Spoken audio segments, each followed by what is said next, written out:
नमस्कार, स्वराज संवाद में आपका स्वागत है। मैं हूं आपके साथ अमित कुमार। आज हमारी खास मेहमान महिला एवं बाल विकास मंत्री मध्य प्रदेश की बहुत महत्वपूर्ण विभाग है निर्मला भूरिया जी हैं। बहुत बहुत स्वागत है आपका। जी, नमस्कार। बहुत ही महत्वपूर्ण विभाग है आपका और ख़ास तौर से इन दिनों बड़े चर्चा में भी है। अभी जो लाडली बहना के जो पैसे भी दिए जा रहे हैं, 1250 से 1500 रुपये कर दिए सरकार ने। जी, जी।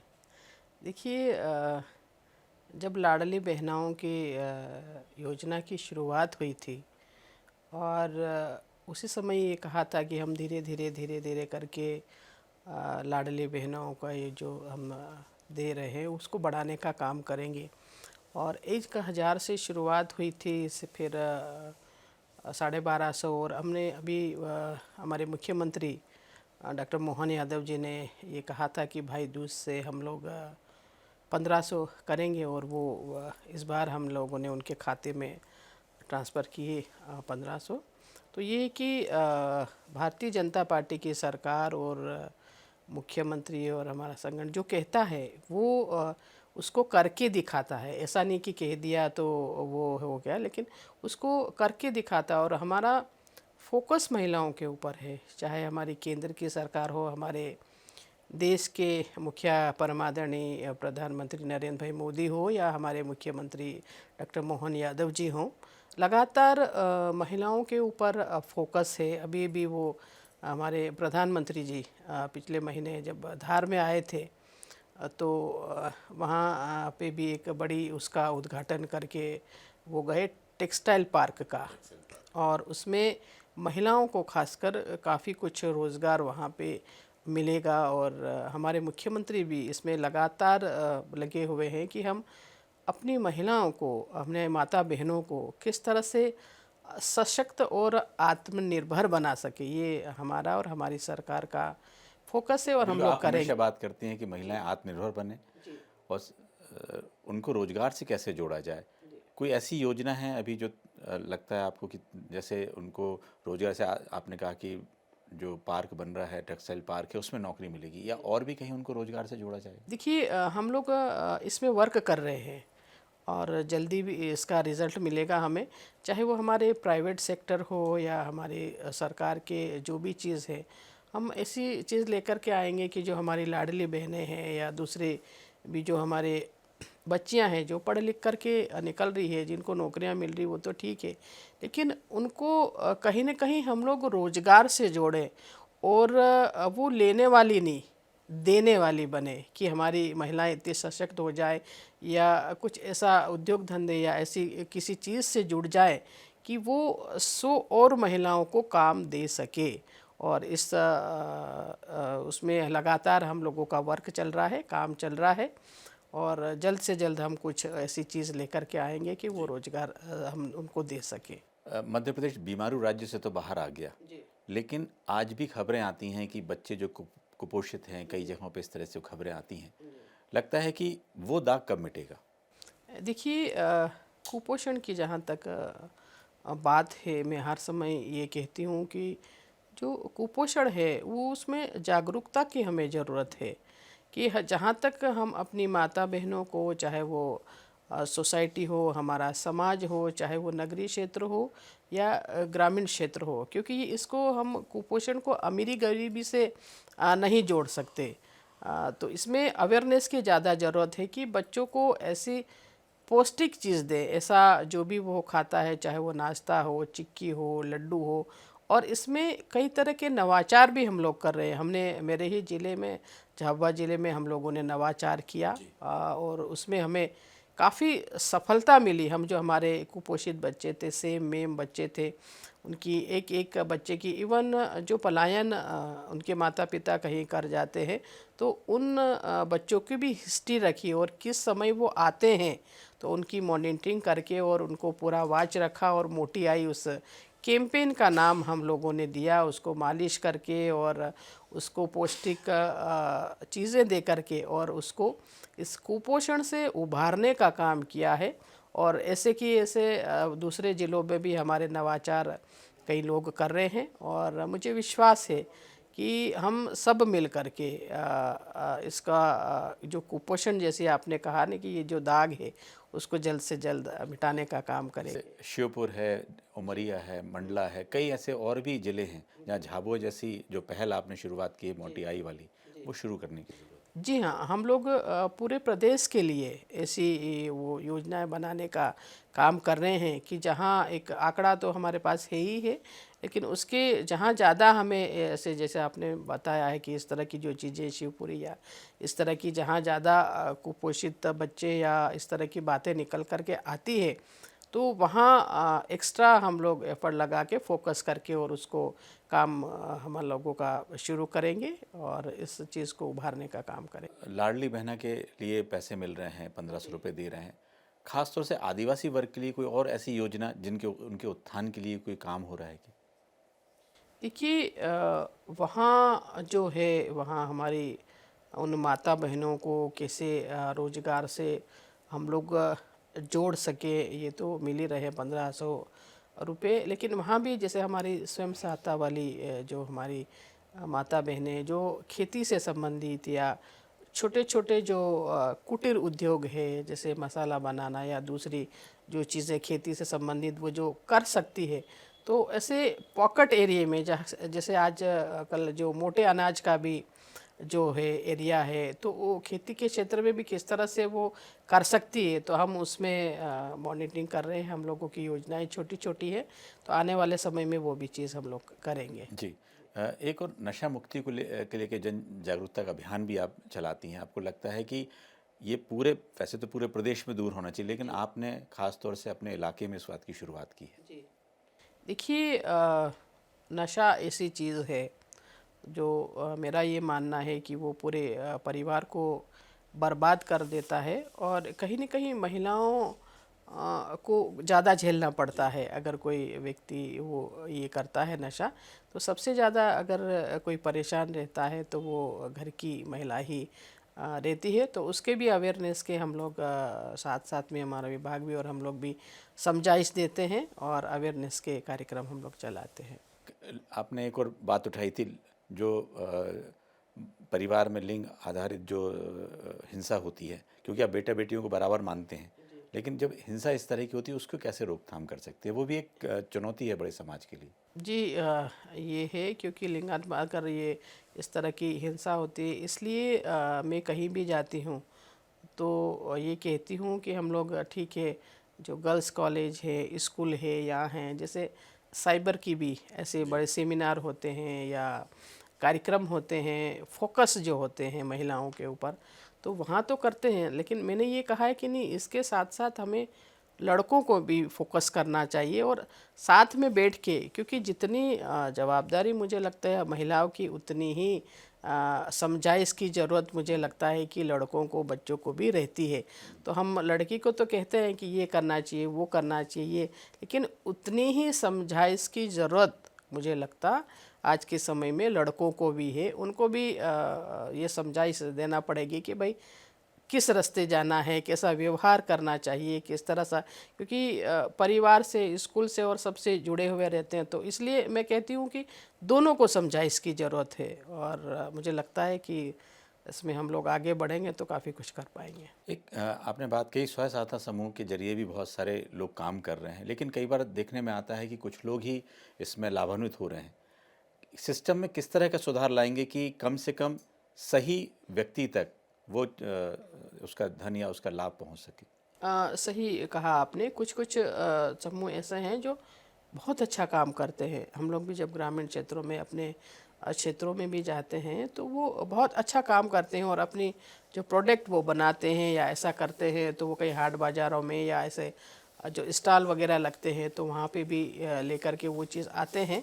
तो इसके लिए हम करेंगे, उसके कहीं ना कहीं मॉनिटरिंग करेंगे कि जो हमें अच्छे लग रहे हैं, जो अच्छा काम कर रहे हैं, उसको और प्रोत्साहित काम करने का काम करें, और जो नहीं कर रहे हैं तो उनको तो हटाने का ही काम करेंगे।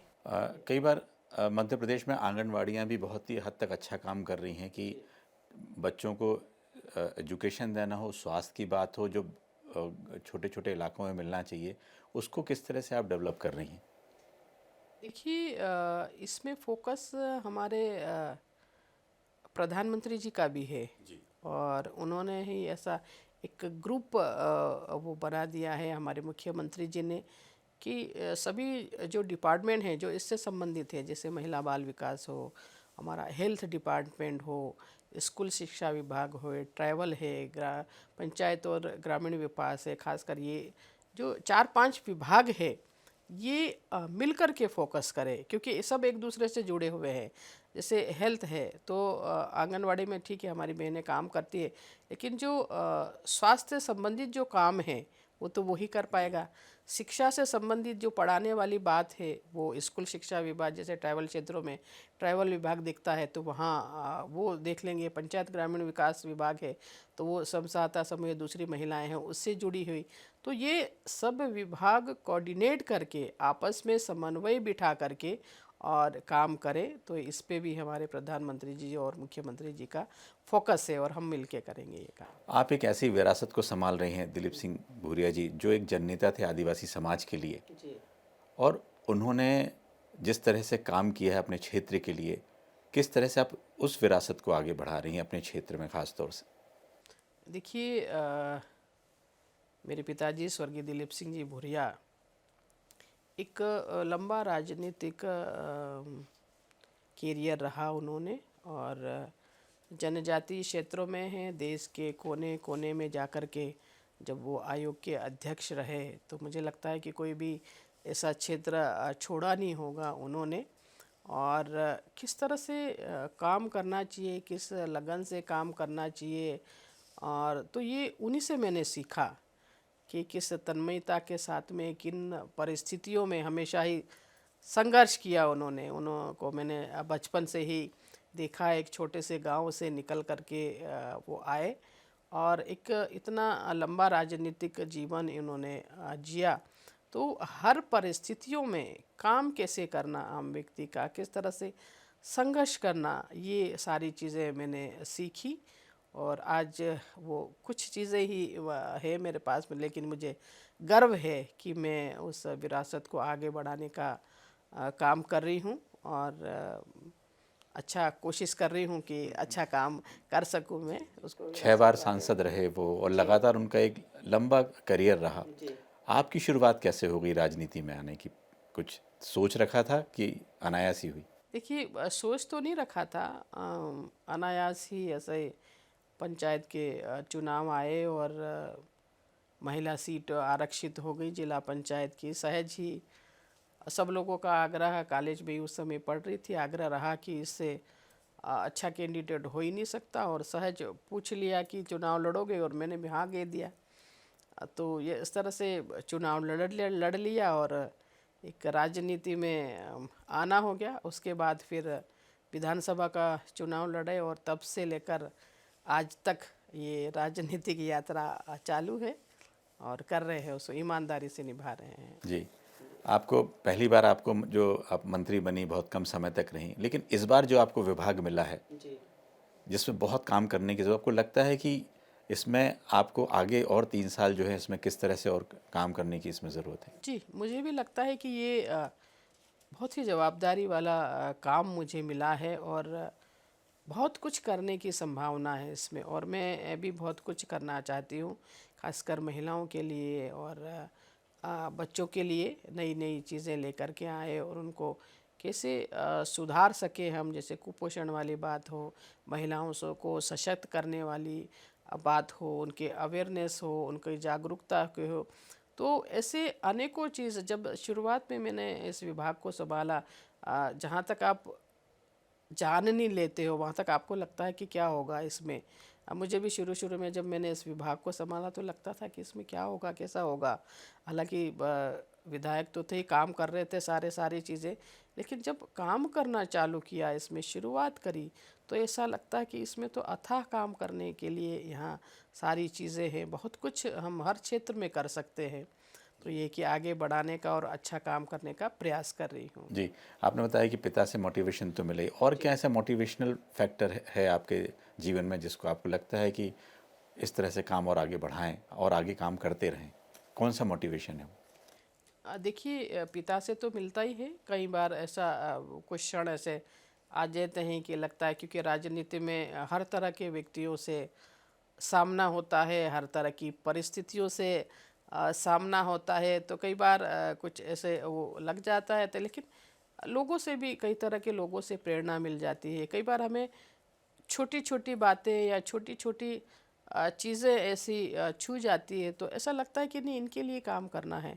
कई ऐसे व्यक्ति दिख जाते हैं, लोग दिख जाते हैं, बच्चे दिख जाते हैं, तो ऐसा लगता है कि नहीं, इनके लिए काम करना है। तो बहुत सारे ऐसे क्षण आते हैं या ऐसी बातें आती है या ऐसे सीन आते हैं जो कहीं ना कहीं तरह से आपको प्रेरणा देते हैं कि नहीं, आपको काम करना है, ईमानदारी से काम करना है और आगे बढ़ना है। तो यही मोटिवेशन मिलते हैं समय समय पे। प्रधानमंत्री जी ने एक बड़ा कार्यक्रम में हिस्सा लिया, उन्होंने जो गौरव दिवस, जनजाति गौरव दिवस के रूप में जिसमें आए थे। लगता है कि आदिवासियों को आज वो जगह मिलनी चाहिए जो नहीं मिली, जो प्रधानमंत्री जी ने भी कहा 150 साल, जैसे उन्होंने कहा पूरा एक इतिहास उन्होंने गिराया कि किस तरह से उनका योगदान रहा स्वतंत्रता से लेकर आज तक, जिस तरह से लगातार योगदान उस समाज का है। तो उन्होंने लगता है कि उसको इतने समय बाद उठाया, आपको लगा है? देखिए, जो जनजाति समाज में जो नायक थे, जो क्रांतिकारी थे, कहीं न कहीं ये कहें कि या तो इनका इतिहास नहीं लिखा गया आज़ादी के बाद, या उनके बारे में कहीं न कहीं छुपाया गया, और उसे फ्रंट पे लाने का काम भारतीय जनता पार्टी ने किया, हमारे आदरणीय मोदी जी ने किया, और आज वो हमें दिखाई देता है। जनजाति गौरव दिवस 15 तारीख को हम लोग मनाते हैं, और आज वो इस बार गुजरात में नर्मदा ज़िले से उनने किया, और हमारे मुख्यमंत्री जी ने अलीराजपुर और जबलपुर में आयोजन किए, और भव्यता के साथ में पूरे देश में, हमारे क्षेत्रों में भी भव्यता को, हमारे जो क्रांतिकारी है उनको याद किया हमने, और जो काम किए उन्होंने, चाहे वो अंग्रेजों से लड़ने के काम किए या जनजाति क्षेत्रों में जो भी चीज़ें, जल जंगल ज़मीन, या जो उनको बचाने का काम किया, अपनी संस्कृति को बचाने का काम किया, अपनी भाषा को बचाने का काम किया। तो ये जो सारी चीज़ें हैं, ये अगर किसी ने बताने का काम किया है तो भारतीय जनता पार्टी ने किया है, भारतीय जनता पार्टी के प्रधानमंत्री और मुख्यमंत्री जी ने किया है।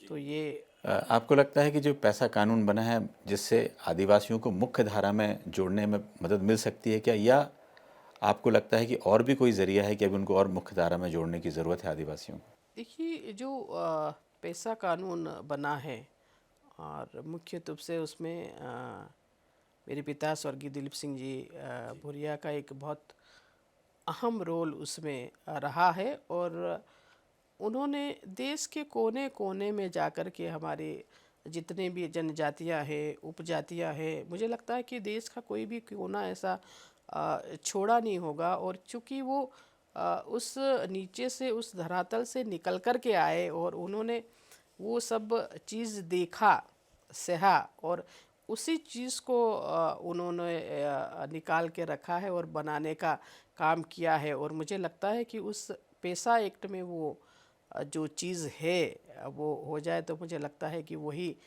जनजाति क्षेत्रों के लिए बहुत काफ़ी रहेगा। मुझे लगता है कि नई चीज़ की कोई आवश्यकता नहीं पड़ेगी फिर, ऐसा मेरा मानना है।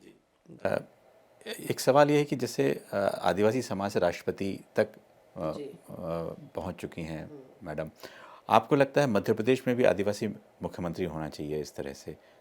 देखिए, मुझे लगता है कि भारतीय जनता पार्टी की सरकार जनजातियों के लिए या जनजाति क्षेत्रों या किसी भी वर्ग के लिए वो काम आज कर रही है। आप जनजाति क्षेत्रों में जाकर के देख लें, तो अगर वो काम नहीं होता तो ठीक है, आप कहते हैं कि ये बनना चाहिए, वो बनना चाहिए, एक वो समय था और था, लेकिन ये समय और है। यहाँ सब कुछ जो चाहते हैं, जो हम लोग करते हैं, वो हमें मिल रहा है। तो मुझे नहीं लगता कि उन चीज़ों की या ऐसी कोई आवश्यकता है। हमारे मोदी जी भी, हमारे प्रधानमंत्री जी भी अच्छा जनजाति क्षेत्रों में काम कर रहे हैं। आज आप किसी भी उसमें जाके देखें, चाहे वो स्वास्थ्य के क्षेत्र में देख लें, आप शिक्षा के क्षेत्र में देख लें, सड़कें बनाने की बात कर लें, पीने के पानी की, या समग्र विकास जिसे हमें कहना चाहिए, वो हो रहा है। जी, आपने शिवराज जी का नेतृत्व भी देखा, लंबे समय तक देखा, और आज डॉक्टर मोहन यादव जी हैं, मुख्यमंत्री हैं। क्या आपको लगता है कि किस तरह में आप अंतर देखती हैं?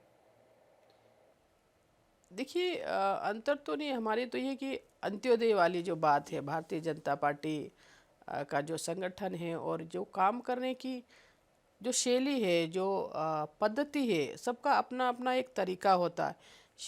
माननीय शिवराज सिंह जी का अपना एक अपना तरीका था काम करने का, और माननीय डॉक्टर मोहन यादव जी का एक अपना काम करने का तरीका है।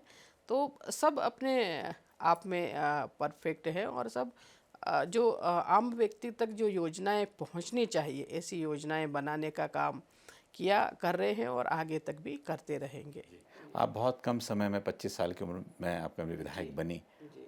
उस लगातार आप राजनीति से जुड़ी रहीं और लोगों के बीच रहीं। अब किस तरह से आप और अपने समय को कैसे देती हैं? राजनीति के अलावा किस तरह से देती हैं समय को? देखिए काफ़ी कुछ समय तो राजनीति में ही, और अभी तो इतनी जवाबदारी मिली है, तो इसी में ये लगता है कि ज़्यादा से ज़्यादा काम करें, ज़्यादा से ज़्यादा लोगों से मिले, जो हमारी योजनाएं हैं, जो हमारे काम हैं, वो आम व्यक्ति तक पहुँचे, जो सबसे नीचे का व्यक्ति जो है, जो अंत्योदय वाली बात हम लोग करते हैं, तो सबसे नीचे के व्यक्ति को जिस तक योजना का लाभ नहीं पहुंचा है, उस तक योजना का लाभ पहुंचाने का काम हम लोग करें। उसी अंधेड़ बूंद में हम लोग लगातार लगे रहते हैं, और इतना टाइम ही नहीं मिलता है और कि कुछ वो कर सके। एक और सवाल है कि लगातार जो पलायन भी होता है वो आदिवासी इलाकों से, अलीराजपुर चूँकि गुजरात से बाकी कई राज्यों से सीमाएं लगी हैं, जी। उनको कैसे रोकने का रोक पाएंगे या सफल हो पाएगी सरकार? देखिए जो हम कह रहे हैं ना कि महिलाओं के ऊपर, माता बहनों के ऊपर जो फोकस हम लोग कर रहे हैं, तो छोटी छोटी चीज़ें जो रोज़गार देने की, चाहे वो खेती से संबंधित हो, छोटे छोटे हमारे लघु उद्योग हो, या इस तरह के जो काम हैं, ये काम दे करके और हम पलायन को कहीं ना कहीं कम कर सकते हैं, रोक सकते हैं। और पलायन जो है वो ऐसा शब्द है कि जैसे जैसे जनसंख्या बढ़ी है, ज़मीन तो आपकी उतनी की उतनी है, एक परिवार में 4 सदस्य हो गए, 8 सदस्य हो गए, तो उसमें वो बढ़ती चली गई कहीं न कहीं, कहीं न कहीं। और जैसा कि मेगा पार्क हमारा बना है, अभी बन रहा है, तो मुझे लगता है कि ऐसे भी और भी कई छोटे-छोटे जो हमारे कुटीर उद्योग या ऐसी चीज़ें आएगी, तो मुझे लगता है कि काफ़ी कुछ उसमें हमको राहत मिलेगी। एक 1250 से 1500 रुपये की है, लेकिन अब 3000 रुपये तक पहुंचना है, जो वादा था बीजेपी का, जी क्योंकि सबसे बड़ी जिम्मेदारी आपके विभाग की है। जी। ऐसा लगता है कब तक पूरी होगी ये जो लाडली बहनाओं की जो उम्मीद कहें इसको? देखिए कहा है हमारी सरकार ने और हम लोगों ने कहा है, तो ज़रूर से ज़रूर पूरा करेंगे, क्योंकि जो कहती है वो करती है सरकार, और आने वाले समय में ज़रूर से ज़रूर करेंगे। और महिलाओं को सशक्त बनाने के लिए कटिबद्ध है हमारी एक सरकार। आखिरी सवाल है कि लगातार महिलाओं को लेकर आरक्षण बिल भी आने वाला है। किस तरह से आप प्रेरित करेंगी कि महिलाएं, आज की जो युवा महिलाएं हैं, वो किस तरह से राजनीति में आएँ और हिस्सा लें? देखिए महिलाओं को अगर आगे बढ़ाने का काम किया है, उन्हें सशक्त बनाने का काम किया है, तो भारतीय जनता पार्टी ने ही किया है। आज 50% का जो आरक्षण दिया है, चाहे वो पंचायत के चुनाव हो, हमारी सरपंच बहनें हो, जनपद की अध्यक्ष हैं, नगर पालिका, नगर परिषद, नगर निगम, जो बहनें आज अच्छी तरह से संचालित कर रही है, जिस भी संस्था में वो बैठी है, चुन करके आई हैं। और मुझे लगता है कि आने वाले समय में भी आदरणीय नरेंद्र भाई मोदी ने कहा है, लोकसभा विधानसभा भी मतलब मिलेगा, उसमें भी मिलेगा। तो ये है कि ये तो है, भारतीय जनता पार्टी है, महिलाओं के लिए बहुत अच्छे आगे उम्मीद अच्छे दिख रही आगे है। है। अब देखिए हमारी राष्ट्रपति द्रौपदी मुर्मू जी जी। जो है वो जनजाति उससे आती हैं और राष्ट्रपति हैं आज। और हमारे प्रदेश के महामहिम मंगू भाई जो है, जी। वो भी जनजाति उससे आते समाज से हैं, आते तो हैं। जी। सम्मान देने का काम किया है भारतीय जनता पार्टी ने, और हमें गर्व है इस पे। ये निर्मला भूरिया जी, जिन्होंने बड़ी बेबाकी के साथ सभी सवालों के जवाब दिए। अगले हफ्ते फिर हाजिर होंगे किसी नए मेहमान के साथ। दीजिए इजाज़त।